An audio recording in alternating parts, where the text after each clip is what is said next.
with that, I'm going to introduce our guest artist to kick off our fall 2021 season. Our guest artist is, I think you know, Sonja Hutchinson.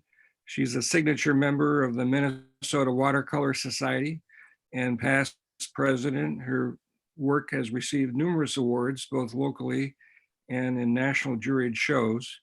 She teaches watercolor painting at the Minnetonka Center for the Arts and at the University of Minnesota Landscape Arboretum. They have private classes there as well, and also hosts some private workshops in her studio, 321 in Northrop King.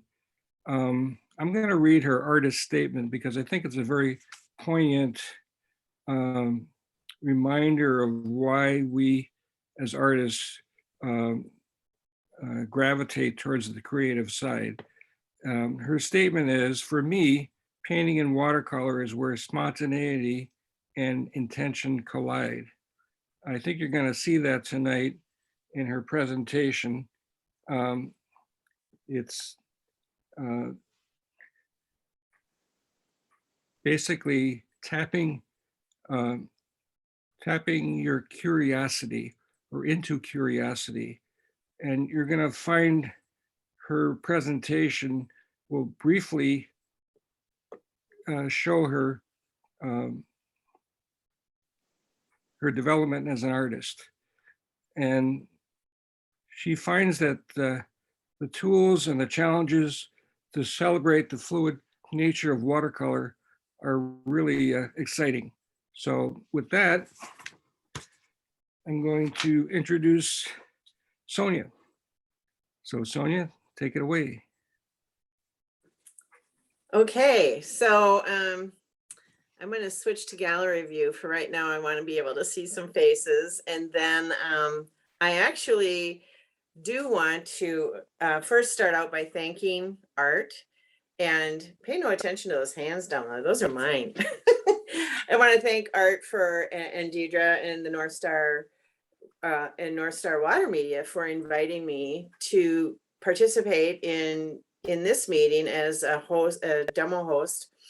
And I'm glad that you're all willing to join via Zoom. I know it's kind of our new normal, and I'm going to try and stay out of trouble with the technology tonight. I'm doing some new things I haven't done on Zoom before to try and provide you with some history before I get into a live demo. I know, as you've probably done this with other artists, it's helpful sometimes to get a peek under the hood in terms of how someone's work has developed over time. And so I'm going to share a bit of that with you in the form of some key milestones and some artworks that are iconic of that area or that period of time. And then we'll take it from there. So you've probably heard the phrase that curiosity killed the cat. Well, I'm here to say it hasn't killed me yet. So with that, I'm going to bring up this little PowerPoint that I hope will make it easier for me to share this story with you. So I'm just gonna tap on slide number 2 over here on the left, like Shakun said. Yep. And get into this. So this piece, my first big lesson in developing my voice in watercolor came in what I consider season 3. Seasons 1 and 2, which were just 6 weeks during the winter on a Wednesday night at the Linden Hills Community Center, we just copied. I started working with watercolor, and we were just copying what the instructor was doing. Here's the sky, here's the barn, here's the water. And I was learning some really basic techniques like, how to do a wash, how to use dry brush, things that we all learn when we're just starting out in watercolor. But that in that year 3, when we wanted to get together, the person that had been leading our class got bored and turned the class over to us and said, okay, now you decide what you're going to paint. And I had no idea, but one of our fellow students had recently attended a workshop on abstraction and gave us the beginning of a roadmap. It was very simple.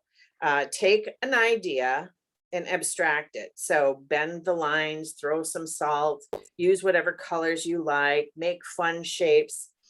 And she had started a painting through her workshop.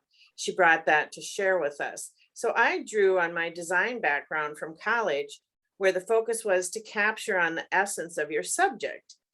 And I had at that time no experience with figures or portraits, so it felt safe to play with that theme under these circumstances. And this was my first attempt to capture the essence of girlfriend. And so when this piece was purchased by a fine arts collector, I decided to fear less and trust more. And that means fear, playing around with watercolor less and trust myself more. So that was a really early beginning. And this piece, some of you may have seen it in one of the North Star shows. It was in a show a number of years ago. It's called Tipping Point. And this was the evolution of a practice that involved really different ways of using masking fluid. This particular piece was started out as a complete intuitive piece. I had no idea where this was going to go when I started. But I had been working with this process for a few years. And as Lillian Hellman would say, she's a writer, nothing, of course, begins at the time you think it did. So where this painting came from had more to do with things and discoveries that I had made earlier. So I've put some examples up there for this. And the little ice princess on the left was the germ of an idea. And I had been introduced to using masking fluid, and everybody said, be very careful with the use of masking fluid. Only use it for the brightest, tiniest little whites in your paintings. And so I was very intimidated by it. And one weekend, my husband was traveling, and so I moved all my art materials down into the kitchen island, and I had this big workspace to work with. I didn't have a studio at the time. And I got out my masking fluid, and instead of using it as a very small, just save a few whites, I started swiping it over my paper and creating these big gestural marks. And the very first result that I had with this was this woman that I call Ice Princess on the left. And I was kind of excited with the discovery of her, but I hadn't done anything else with it at the time. And so I shared my discovery with one of my colleagues at the Minnesota Watercolor Society. And she said, well, if you're really excited about the process, you have to own it. And so I went back into my studio, and anytime I wanted to start a new work for a period of time, not every new work, but I started playing with this whole idea and really pushed it further. And I have numerous paintings now where I have these very large gestural strokes that I actually created using masking fluid, but I didn't apply it in the traditional ways. I used very unconventional means. I would take the side of a mat board that I could use as a big scraper and make these big gestures and sweeping marks throughout the piece. And that allowed me to be really wild with the paint and the water. So in Seaworthy, which is the blue fellow middle on the top, I was able to make that great big wake in the water, but he started out again completely intuitively. I was just really playing with the medium, and he developed over time. Now, I didn't sit down and paint him in a half an hour or even in 2 hours. He evolved over time. He sat in the studio, and I looked at him and he looked at me. And when I finally figured out who it was, I was able to finish him. The Unbridled piece was more structured. I knew I wanted to do a horse. I did a couple of different renditions before I arrived at this piece, but most of that energy of the huffing of the nostrils and the air around his mane and his face that was created by putting these very gestural, strong marks in place with masking before I painted the rest of the painting. And then finally, did you have a question? Yeah, Sonia, I just had a question on, somebody's going to ask this question, so I thought I'd ask it first. The paper that you use, has there been a progression in the types of paper you use, or? I'm really kind of old school when it comes to that. I basically use Arches on 140-pound cold press. Okay, And use a very simple palette. I don't use any fancy colors, usually just cobalt blue, ultramarine, burnt sienna, permanent rose. I have a very limited palette. okay. But thank you.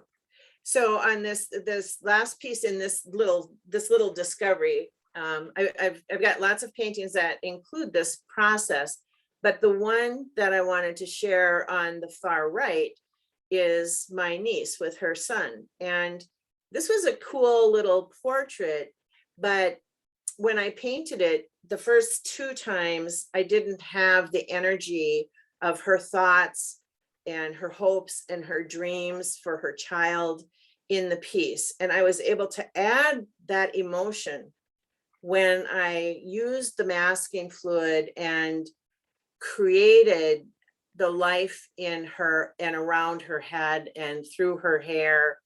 And that made a huge difference in bringing this all to life. So I just threw that one in to show that you can use this process for really extending a thought. Another creative spark that I had, and many of you may have taken workshops with Karen Knutson. She is a beloved local artist and well-known nationally. This is her creative or her charcoal pouring process. And you probably, if you've taken her workshop, you recognize the elements that she includes here. I had a bird and put a circle behind the bird, and I created some tree branches. And that's pretty much what I started with. But I've had lots and lots of fun with this process, and it's led me down to apply this process to figures and to landscapes and to portraits and to flowers and even to commissions. And so I've had endless fun with this. And many of these started without a strong idea in mind. The only 2 of these on this slide that actually had a real plan to them when I painted them is the couple on the top right and the couple below. And the couple below was an engagement commission piece. And they had a very nice photograph of a scene in Florence that had solid green hedges behind it. And there was nothing of interest to add energy and life to this wonderful moment in their lives. And so this process allowed me to bring that energy to the moment. Another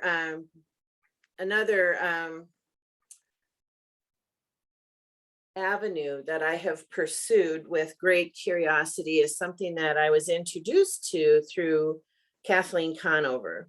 And she's an artist from Michigan, and she did a workshop here a number of years back. And her whole workshop really resonated with me in the way I like to explore and paint. It was jumping into chaos was I think it was part of the theme of her workshop. And she had us do nothing but start wild and crazy things on our paper before we painted anything. And the first piece that I did that came out of that workshop is on the left, the fellow with the umbrella, or the figure with the umbrella. And I just got introduced to a process where you use acrylic mediums and you use stencils and you create patterns and rhythms and that sort of thing. And then I included the one on the right to say, you can go overboard with this. This is a piece that just screams for editing. where I put multiple characters in, and I used tape to block out certain areas, and I used the gesso, and that one kind of goes all over the board. But there's some others that have come out of this that have maybe some of you have seen. I've got the ostriches, where I use some of that technique to create fencing and a sense of being captured and on, within a cage for the ostriches. And for the cow, I use the textures and that process to sort of put him in a frame. He was also behind fencing when I discovered him. He was in Ireland, and he was just adorable, so I had to paint him. But the texturing and the process of creating part of his environment, his behind the fence, worked for me in this piece. So I'm leading up to something that I'm going to share with you tonight. And this is fairly recent. So I call this On the Way to World Rhino Day, which is the 22nd of September. And I was introduced to this event through Sandy Muzzy, who is a watercolor artist from Bloomington, and she was involved with the Minnesota Watercolor Society for many years.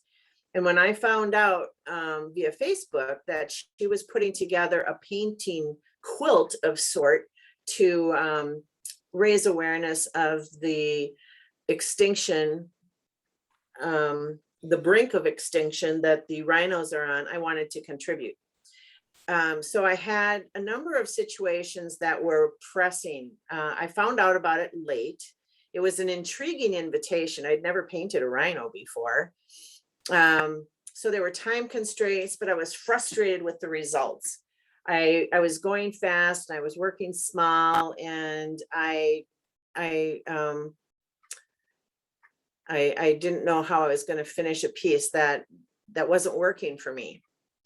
I liked the composition. I had, found a nice reference for a rhino and had put it on my paper, but I had started with a purple wash in the background, and then I thought it has wrinkly skin, but basically they're gray. So I put some of the wrinkles in with some cerulean blue and let it dry and walked away. And then I thought, well, I've got to bring some purple from the background in. So I dry brushed some of that on, but it didn't improve the painting at all.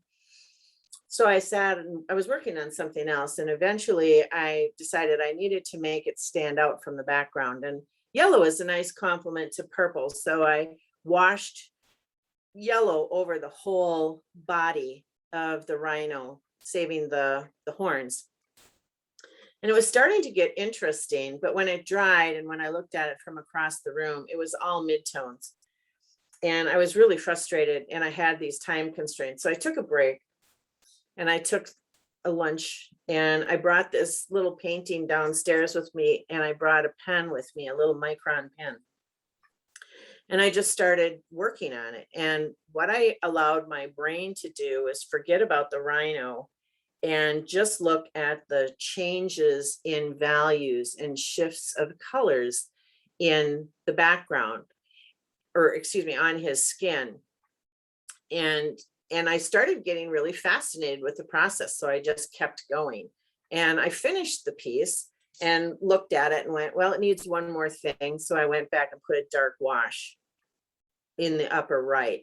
And that really brought out the horns, which are the important part of the rhino when it comes to them being poached and sold for their ivory.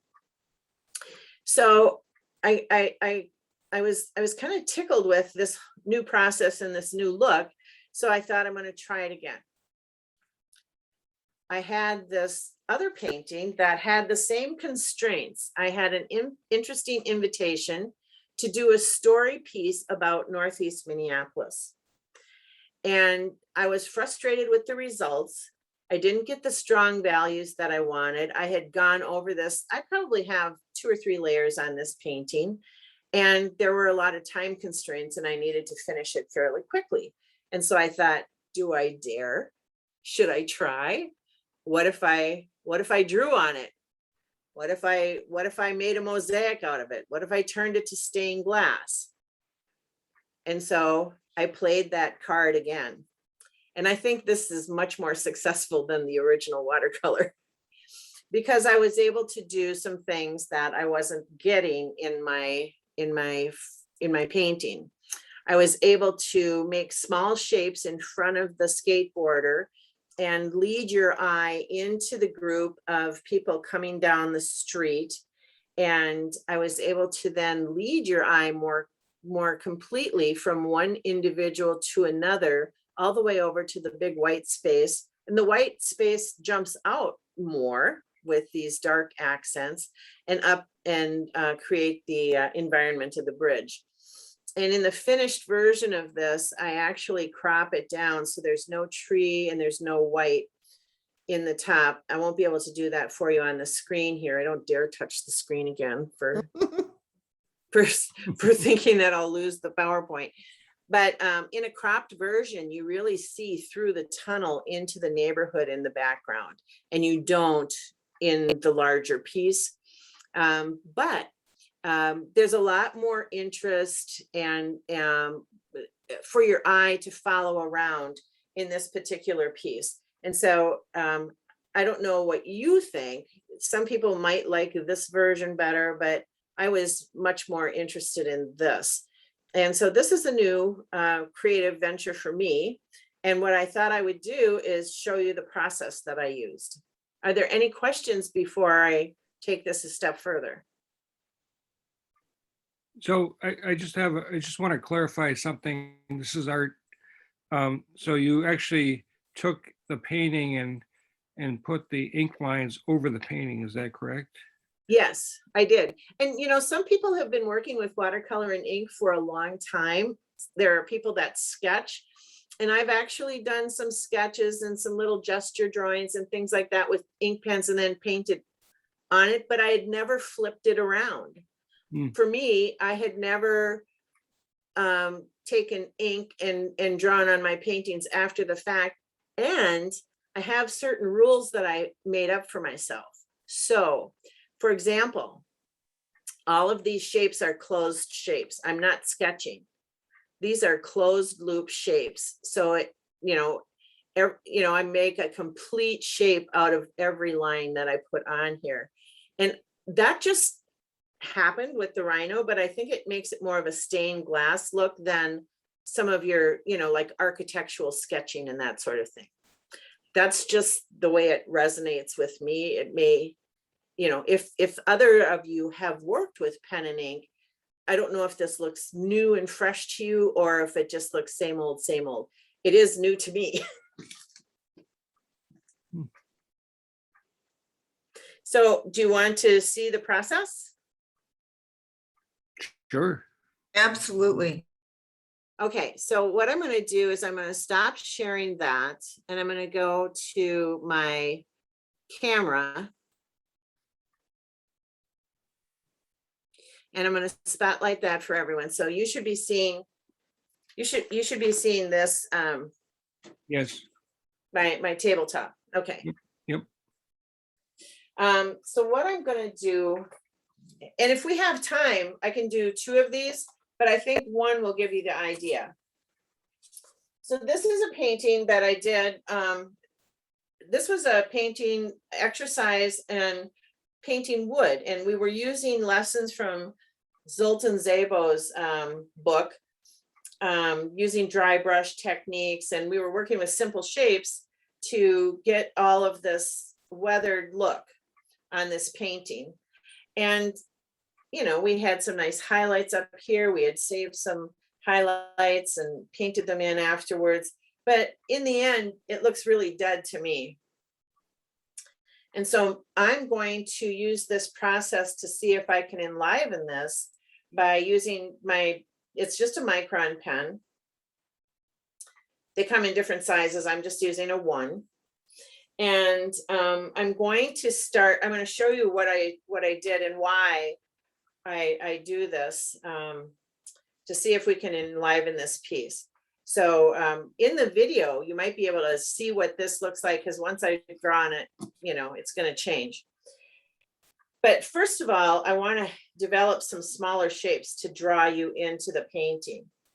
And so so the rules that I set up for myself is to find a shape that has a value change to it and enclose it.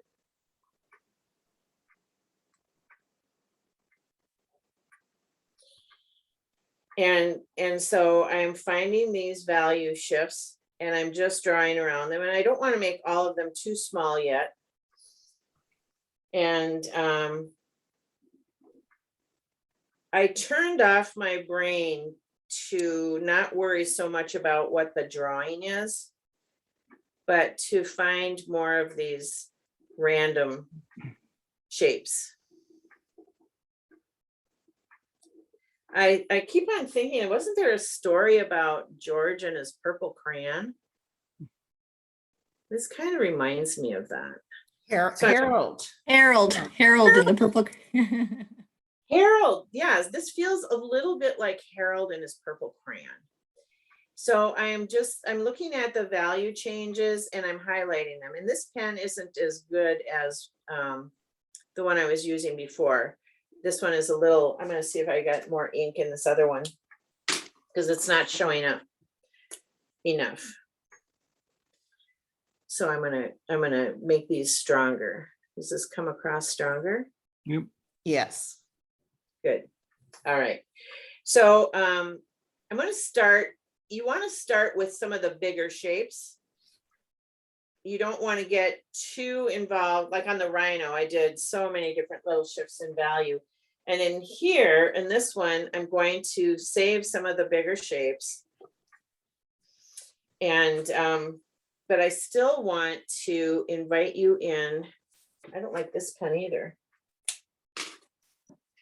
I must have used them all up. Here we go. And so I'm just looking at, okay, there's a nice red spot. I'm going to start getting, is my hand blocking this? No. Okay. So I'm not thinking about what it is. I'm not trying to draw. It's much more of an intuitive process where you're finding things that are interesting, where you're just focusing in that one little area, and then you're adding emphasis to it.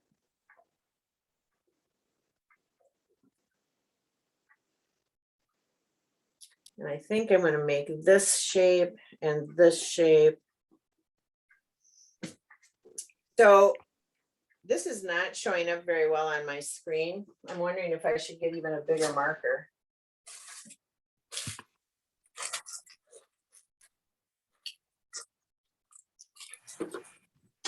So these markers, this is art again. These markers they're not water soluble. They're No, but they are archival.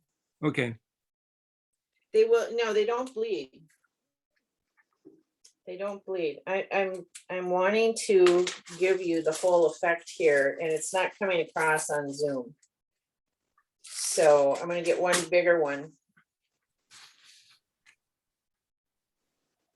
Forget the technology problems. How about the art supply problems? Here we go. All right. Yeah, So this one's showing up better, right? Yep. Okay. Yeah, you got to be able to see these lines. Okay, so this door was really fun to paint, and it's kind of an interesting door, but you hardly see it. So I am going to make the door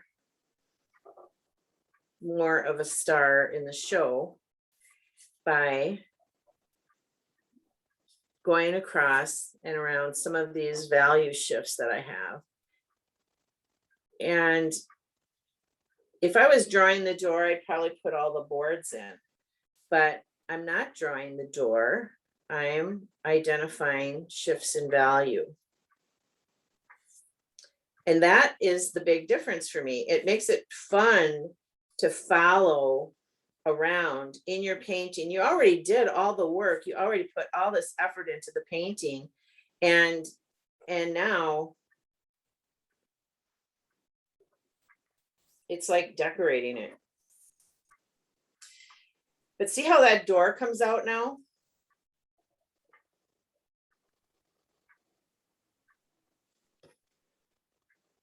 I'm not going to outline everything, but I want you to see how fun and fast this can be. Now I want to get up here and showcase some of this straw that's on the roof. And come up here and around. This pen makes all your little light spots shine. Unless you go over them.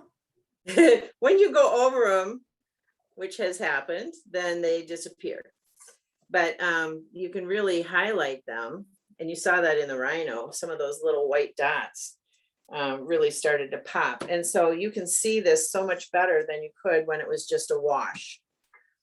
And I had lots of different values in this piece, but not enough. And I had probably put 3 or 4 layers on here. And it still looked kind of washed out. I want to put some dimension in the side building here.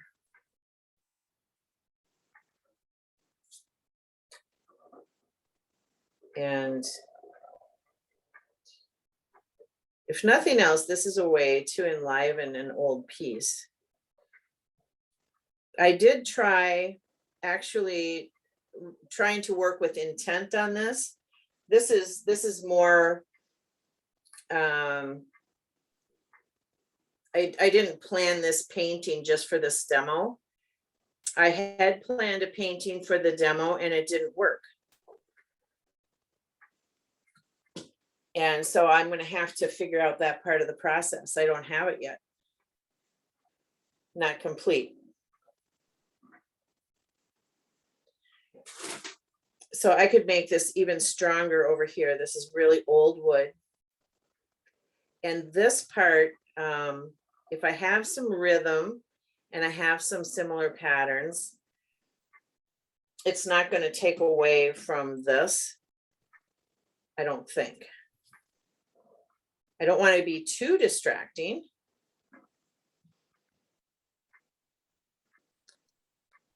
And I like some of the variation in the boards up here. And my rule is to enclose these shapes. So if I put a line down, I have to bring it someplace. That's a part of the hard part. And I like this little white spot. So I'm going to put that in there. See what happens when you circle it? Mm-hmm. It's kind of a surprise to me. And this is part of the creative process that I go through when I'm learning about a new approach for myself. Now, I don't want to put these in because this is less important than this.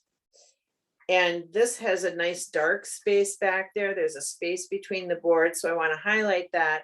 But this is where you have to make certain editorial choices and not outline everything. So this is a nice wall that matches with this wall, which goes with this door. And I might make some of these shapes even smaller because you can have detail in the foreground of your piece. And I feel the need to put that in there. Now, this doesn't look like anything yet, but it's going to. It was an old water trough. And it turned into nothing. And I'm not drawing a water trough, I'm drawing the shifts in value. Because when you were painting the process, or when you were in the process of painting the piece, you put those values in there, but they didn't always come out the way you wanted them to be. So now that looks like something. And I like the way that it changes the direction from what I had going here. Now this is pointing towards the door. Mm-hmm. And so I'm really accenting some of the compositional elements of this piece as I'm highlighting this as well, or outlining it. And it's like that that curved piece of straw at the top is pointing right down to the door. It brings you right into the painting. Yeah, you wouldn't have noticed that without the ink around it. Right, right. So a couple of things now are really jumping off the page that weren't there before. By putting this outline around this light, it just makes it so much stronger. If you go back and look at the video without this white piece, you hardly saw it. And this white and this light now are much stronger in this piece as a result of lassoing them. I feel like I'm lassoing the lights. And I feel like maybe a little bit more work could be done down here. But I wanted, if you're interested, I have another one that is not the same kind of building scene. It's more of a landscape and they go pretty fast. So if you're interested, I can do another one. You tell me, otherwise we can do questions and answers and I'll kind of review some of the things that I think are great tips for bringing more creativity to your own artwork, if you're interested. I'd love to see you do another one. Okay. Me too. All right. All right. I feel like this is a little unfinished here, but my focus is, we'll let that go for now. So Okay. this is I have a question. How long have you been doing this process? I just started Oh, Like- okay. like this month. Oh, wow. I know it's hot off the press.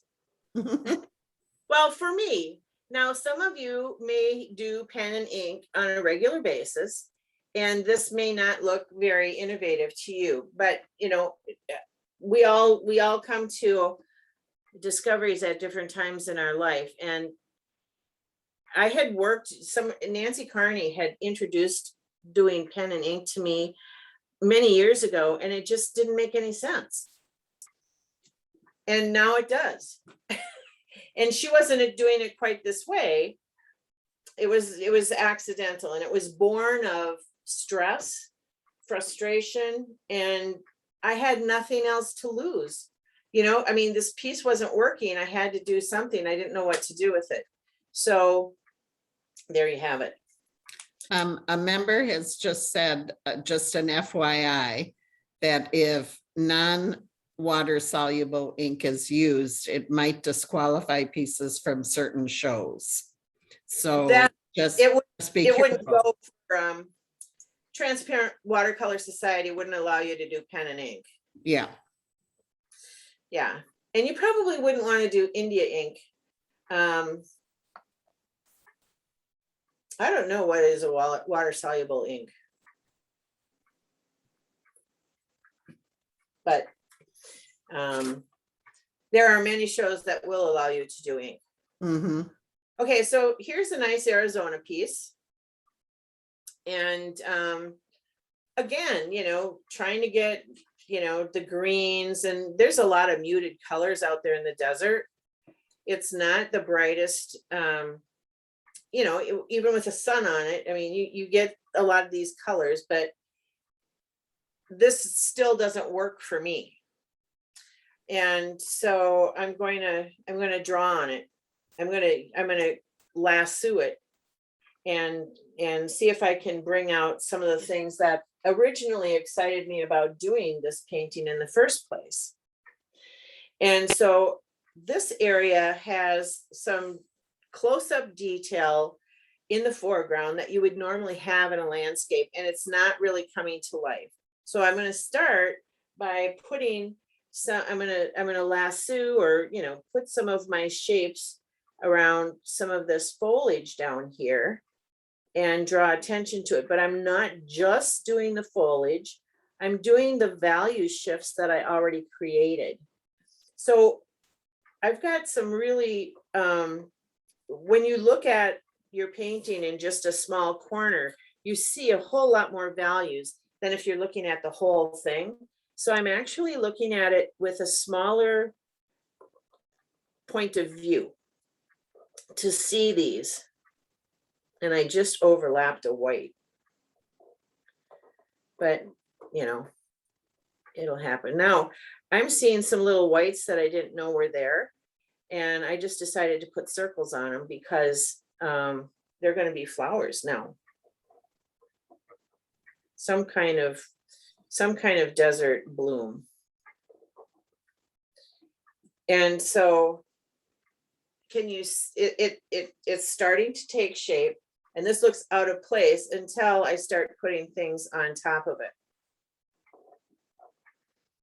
And I'm enclosing all of my shapes. So then as you get more in the middle and far distance, your shapes would be a bit bigger then. They're getting bigger. So, well, part of that is you've got the foreground, the middle ground, and the background. Mhm. And some of these shapes are going to be maybe similar in size to these, but you still have the tonal differences. Okay. I like this was either fog or, you know, some kind of division of space back here that was lighter in my original reference. And so I'm going to highlight that. I don't know if it's a village, if they're rooftops or what, but I want to make sure and call attention to that. And they were just getting lost, and now they're found. Mhm.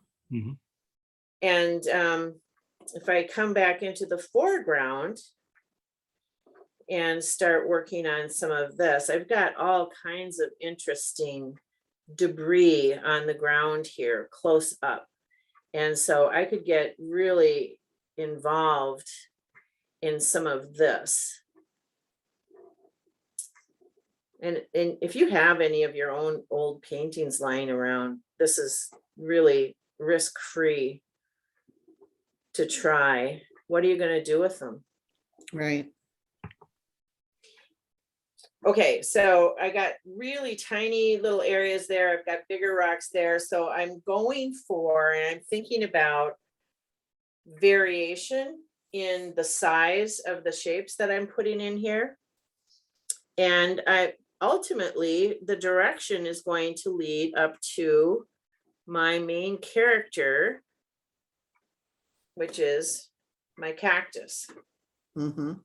So I'm going to bring these diagonals up to the cactus, and I'm not going to put too many things in the way, but I'm going to enclose a few more of these foliage shapes before I go further.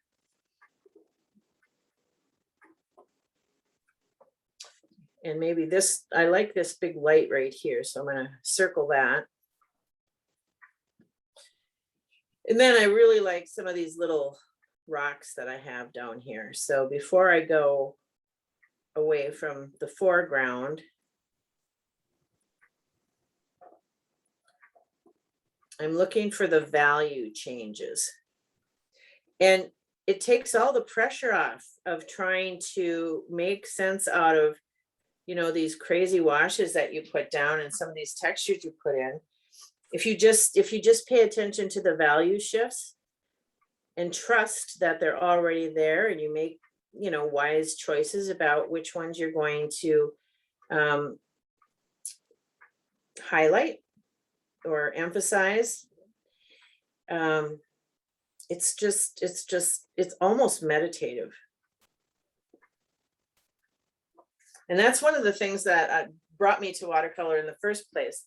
I found that the movement of the water and watching it, the colors blend, working with oils and acrylics to me is more like working with glue or paste.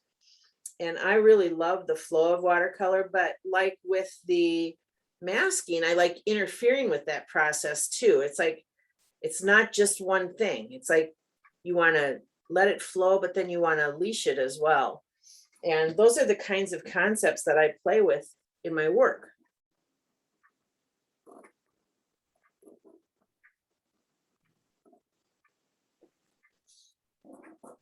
So I need some big shapes here. And I'm getting close to the cactus. Do you ever take like a white pen and highlight some of the white shapes more? I haven't, but I will. That's a good idea. Who said that? Patty, Yeah, I think that's a good idea, Patty. I don't have a white pen to try, but I will get one. I like that. The best one is Signo. What is it? Signo. Signo. Signo. Okay, Yeah. got it. Okay, so now I'm here. I'm here in the mountains. And I don't want to divide up the mountains too much right away, but I might as well go into my cactus.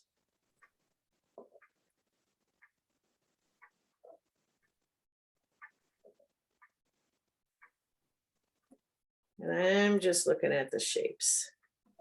Shapes are already there. They're just muted.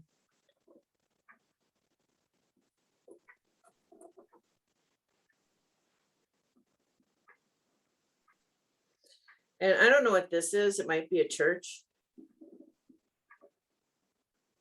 But it's a nice white shape that I'm going to leave in there. And I'm going to do more work on the cactus here.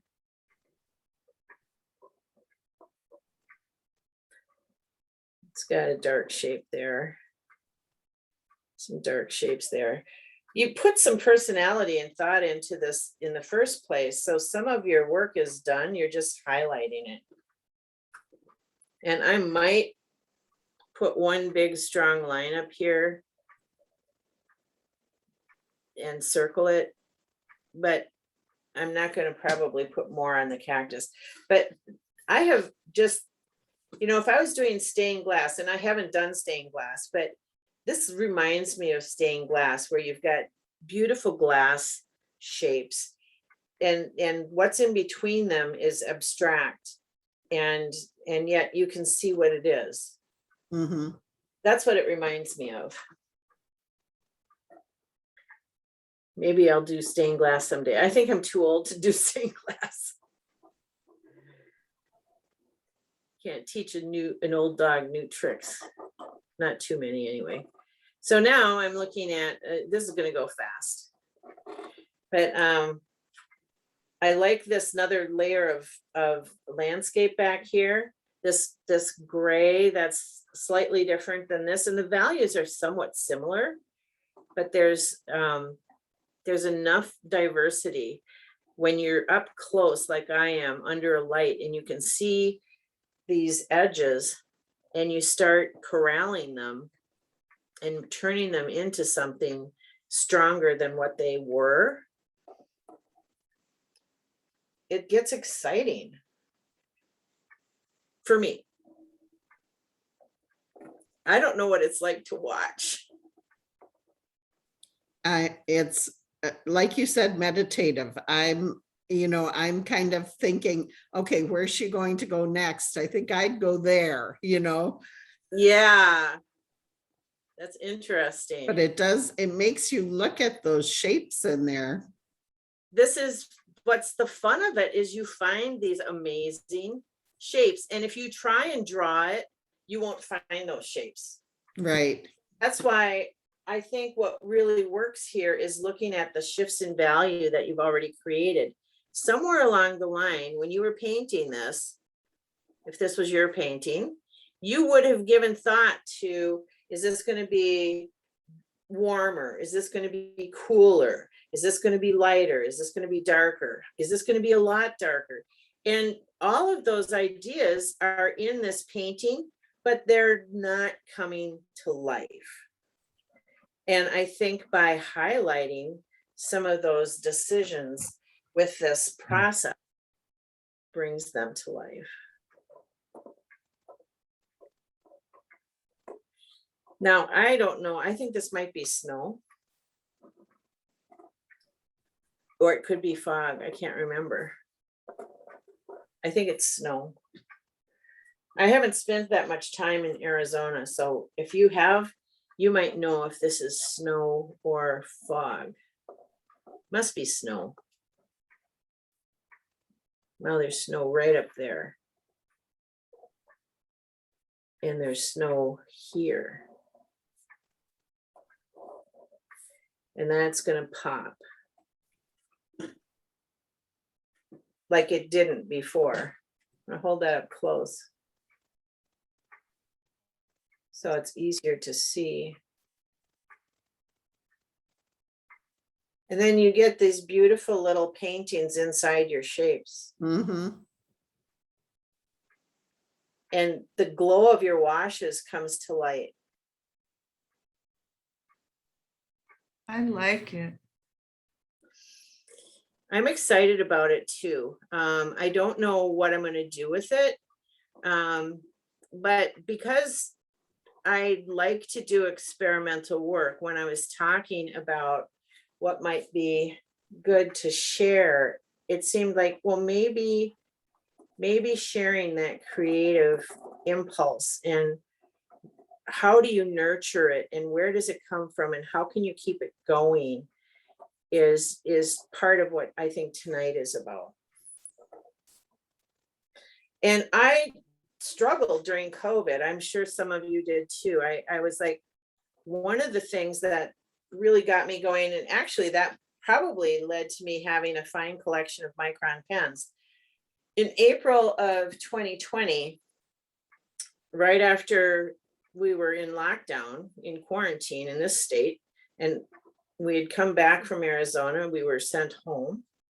Everything had shut down there. I was supposed to be doing a workshop at Sun City West, got canceled at the last minute. And I was in shock. I couldn't tell. I couldn't figure out what to do next. And so Katie George, some of you may know her, she was online and she came to my rescue and she started one of those 30-day drawing challenges, just doing contour drawings and stuff like that. And it gave me a focus every day. I had to do something. And it kind of got me through April.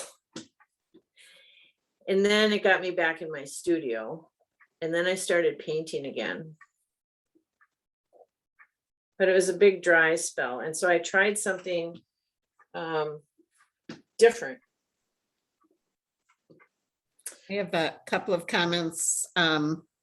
Judy says that one water soluble pen is Pilot G2.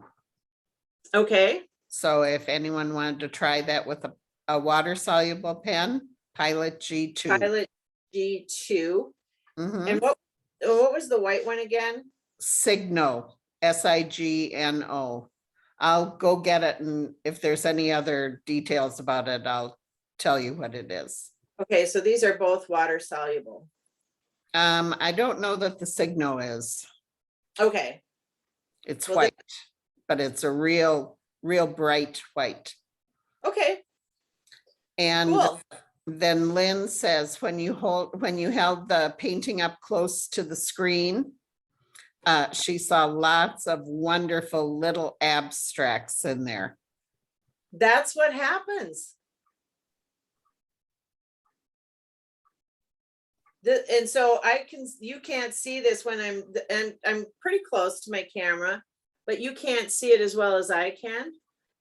And that's what happens. It's magic. I love that, those little rocks in the front. In Yeah. fact, that right there, just that bit that you were holding up, just cropped would be beautiful. Just the right-hand side. It really is striking.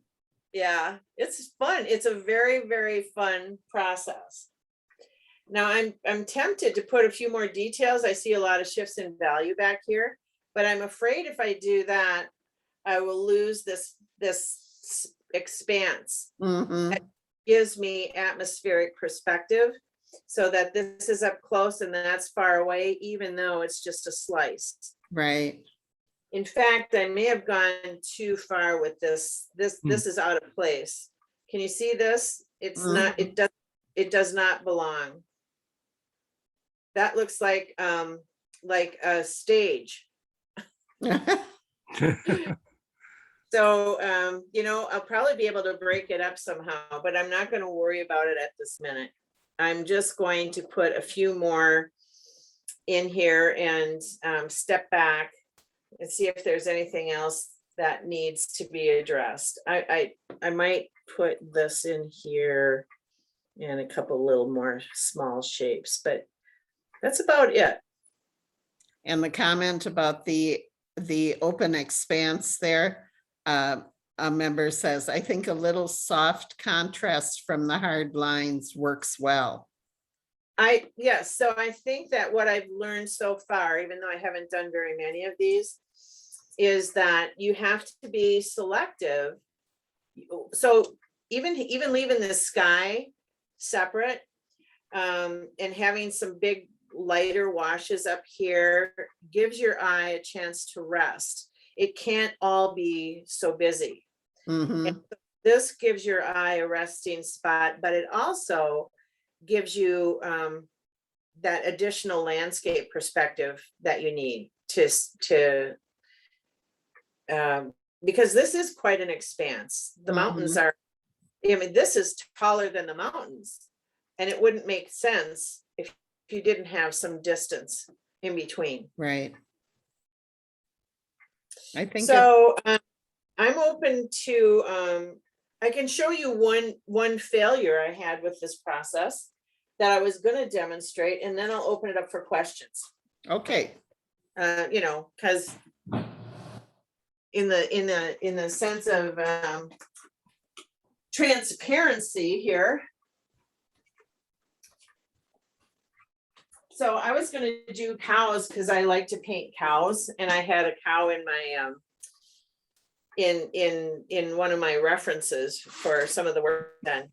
So these were cows that I was going to paint and do this process on, but they got too busy. Can you see? They just got way too busy. So that one failed. So what would you do differently in retrospect?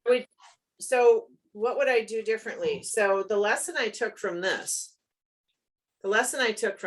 is don't outline as many shapes. Be selective. So here I was more selective. And on this one, I was much more selective because there's there's all kinds of other changes in value that I can highlight here, and I can keep going, but I'm worried it might get too busy. So let's just see what happens. It might just get to be too much. Well, it will take away from your focal point, I think. Well, that's what I'm worried about. Yep. So my focal point is there. And if I put some of these in, I feel like I need to add a few more. And I think I could get okay with filling out the boards to the edge here. But if I got real busy in here and I didn't have a resting space here, I would lose this. Right. And I like having these really bright lights against this dark. Actually, there's a milk can back here that I painted in and an axe and all this stuff, and you can't even see it. So I'm going to highlight those things, even though they're still, I don't think if I hold it up to, now you can see them. Now you can, yeah. So But this is Art again, Sonja. I have a question. I think you said that this painting of the barn scene, you did it in 3 layers, roughly 3 layers. yeah, In terms of washes. Do you think you'll ever get to the point where you might do 1 layer and then outline in ink and then do another layer and sort of combine the two I posts. I hadn't thought about that. So I'm sure it could be done. What triggered that idea for you? I'm just thinking that the door is kind of a focal point, I think, and Yeah, maybe there needs to be a little bit more color on the door, but I don't know. That's just me thinking out loud. well, I'm sure you could put more color on this, you know, especially, this didn't jump out as light until I drew on it, right? Right. And so it just all kind of blended together. And so I think if you did end up with, wow, now I've got some passages that I can really see could benefit from some quinsiana or, some other bright element, you definitely could paint over this. Yeah. And I'm talking about very subtle colors, not something that's real Yeah. strong. Yeah, well, and so I think you definitely could do that. And I haven't gotten to that point, but you've given me something to think about, that's for sure. A question for you, Sonja. Barb asks, do you think this technique works better for small paintings rather than for larger ones? Maybe. I haven't done it on anything larger than these. These are 9x12s. Okay. And if you were going to do, I think that was the problem I had with my micron pen on the cows, my number 5 worked just fine. But when I got to the bigger sheet, this was smoother paper too, by the way. This is regular arches, which I normally work on. Mm-hmm. So I think you need a heavier marker. So I was using a number 8 micron after I got started, and I realized my number 5 and my number 1 weren't going to hold up. But if you were going to do this on a larger piece of paper, if you had a larger painting that you wanted to try this on, guess what? These come in larger sizes. The micron? Well, yeah, so I have to just show you these because I haven't tried them yet, but I have them. And they are like markers almost. So here's a number 1. See how big that tip is? Mm-hmm. And here's a number 3. That's the biggest one. It's chisel. Mhm. Okay. So you can, so this, the reason I got these is these are archival ink. And I hadn't gotten them to draw on my watercolors. I got them for drawing in my sketchbook. And I like drawing on my watercolors better. I use them in my sketchbook, but these big heavy ones are too heavy for my sketchbook. Mm-hmm. And so Barb, I would think that if you wanted to do on a bigger piece, let's say you had something that was, well, anywhere from 11 by 14 up to a half sheet or something, quarter sheet or half sheet, I would think these bigger markers would fit the bill. Let's just see what would happen. I'm going to try it. Make a big line. See what that does? Ouch. It's a little bit much for this painting. Yeah.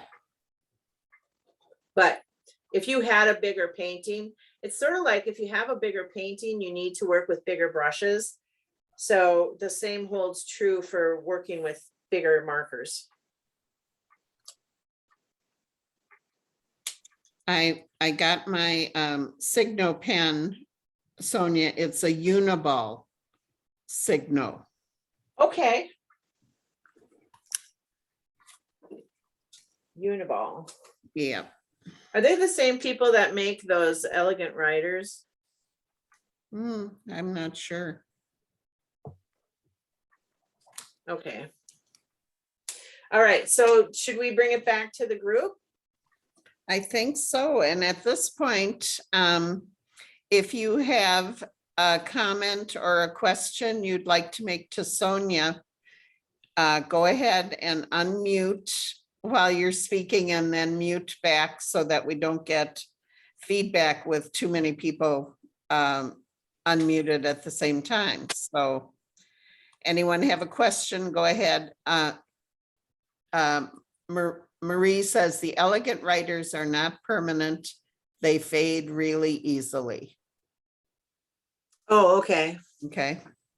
I've played around with those a little bit, based on what Carolyn Holman used to do with hers, but I haven't really done any work that I've exhibited or anything like that with them. Mhm.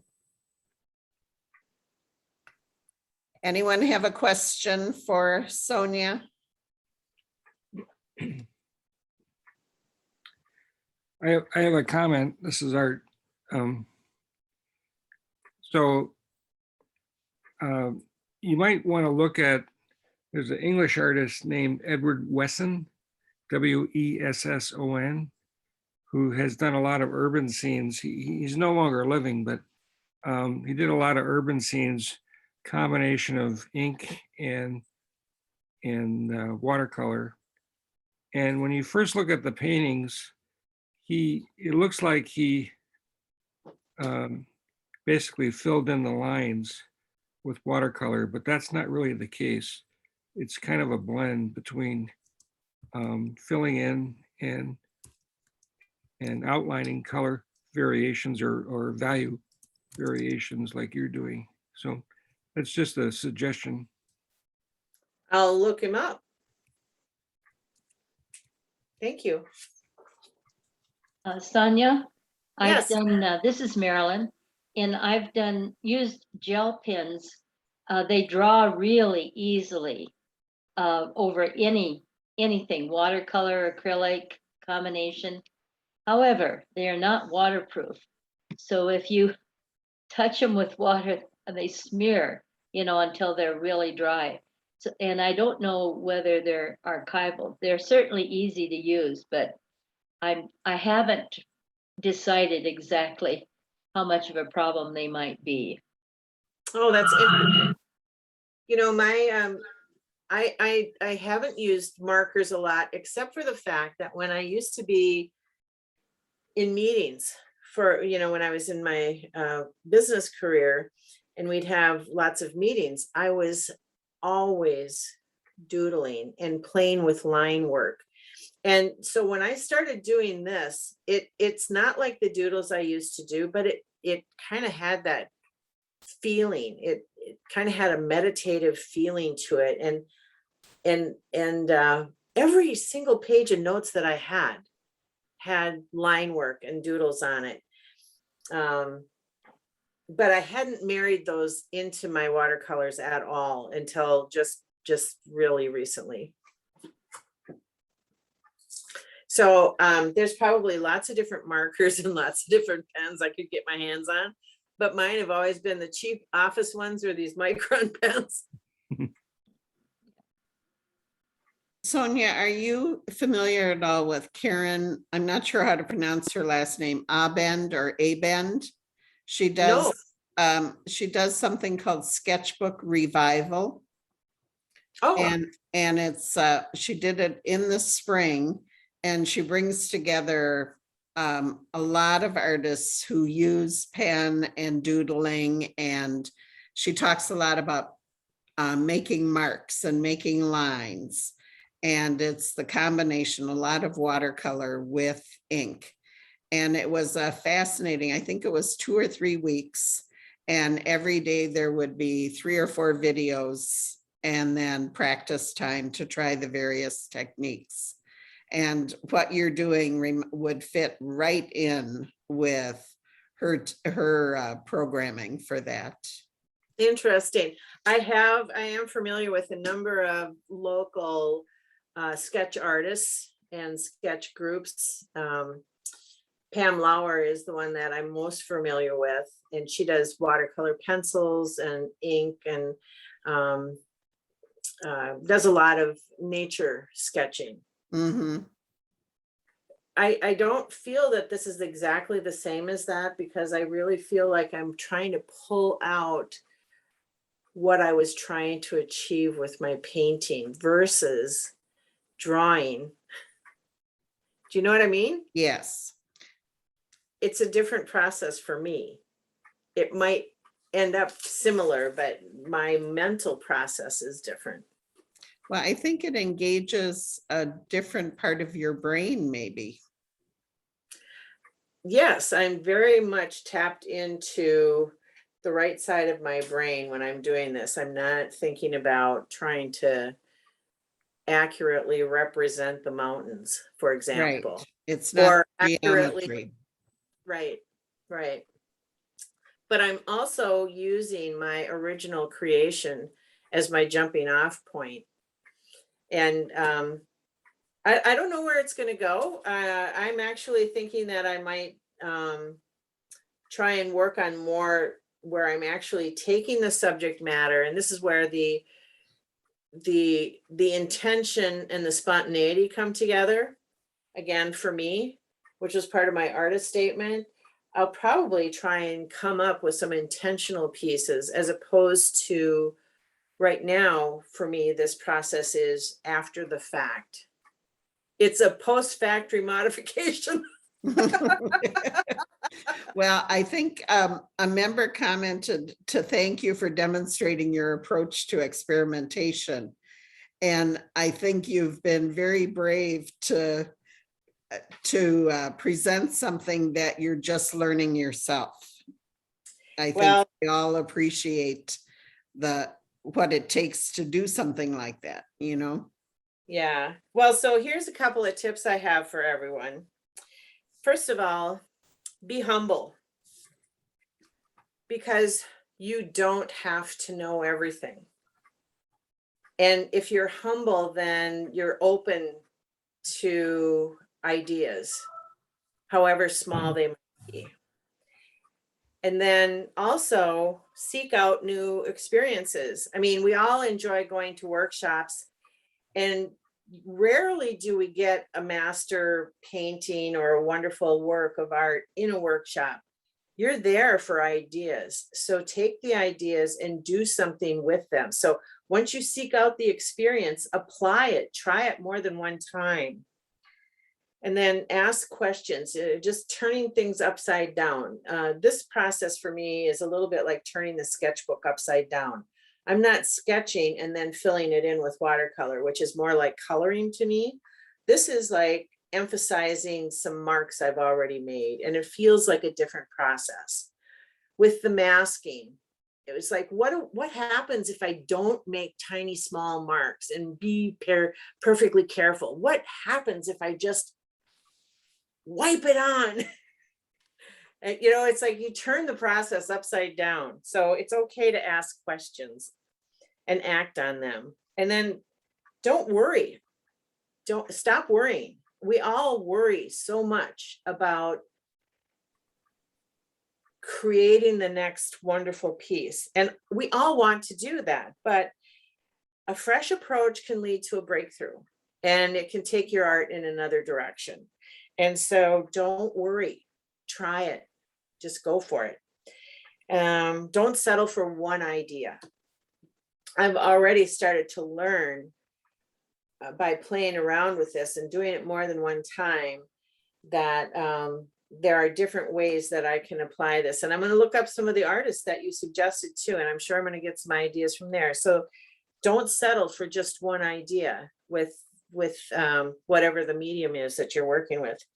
And finally, if you've read The Artist Way, I encourage you to experiment with morning pages, which is the only thing I've ever done out of that book, but it's so valuable. And it fulfills the function of writing down your ideas. But more than that, it helps you write down your motivation for what you really wanted to get done. So that if you do have an idea, if you write it down, it's more likely that you will take action on it. And if you're just, in the morning and if you have a few minutes, you don't just write down whatever's in your head. It doesn't have to be about painting. It doesn't have to be about drawing. But what happens is if you do have some motivation, if you do have an inspiration, if you have an inkling, it's likely that it'll come out. And if it comes out on paper when you're writing, you might actually take action on it. Maybe not even that day, but that is a very, it's a wonderful process that you can do for yourself. Some people call it journaling. I don't journal.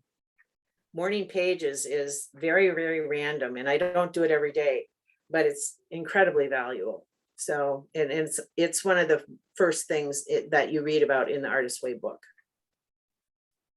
If you haven't tried it, I highly recommend it. I have a question about masking. Yes. How do you start? Do you pour it on the page and then move it around with tools, or do you brush it on and move it around, or how do you start? I'll show you. I'll show you. Thank you for asking. Let me just put this up here. I make my own tools. So I might put the masking on a piece of cardboard, like the back of a box, a cereal box. And I might take another piece of cardboard or a piece of mat board, and I'll pour it on here. And then I'll get it like this so I can make really big movements and big gestures. And so I've done some workshops on this. If you're interested in a workshop on this, I probably will do one this winter. And you'd be welcome to join me. I haven't done this workshop. I've done it like 3 times. I haven't done it a lot. This is old masking. But it's really fun because what happens is you can add action to your paintings. And you saw that the gestural works in some of those. I'm trying to make it go away. In some of the pieces that I shared earlier, you saw some of the big gestures. So I had one of my students wanted to paint their son, who was a golfer, and she wanted to capture the movement of his arms. Now he was standing still. She had a photo reference of him, and he was standing still, but you know, he had this golf swing, and she was a golfer herself too. And I just had her stand up and practice her golf swing. And then she was using, you know, these made up tools so that she could get a nice big swoop. And she created the swoop right where her son's swing would go.